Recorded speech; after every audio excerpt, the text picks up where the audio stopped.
পশ্চিমবঙ্গে এসআইআর নিয়ে কলকাতা হাইকোর্টের প্রধান বিচারপতির উপস্থিতিতে নির্বাচন কমিশন ও রাজ্যের মধ্যে চলা বৈঠককে বিরল ঘটনা আখ্যা দিল বিজেপি।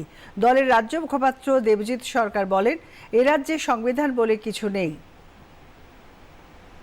সারা ভারতের যা রাজনৈতিক পরিস্থিতি তার সঙ্গে এটা সামঞ্জস্যহীন।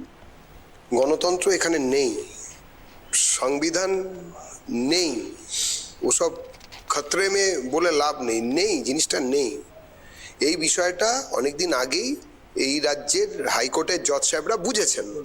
তারা বলেছিলেন এখানে আইনের শাসন চলে না, শাসকের আইন চলে। তো সেই জন্যই এইসব মানুষও জানে, সেটা মানুষের দৃশ্যমানতায় আছে।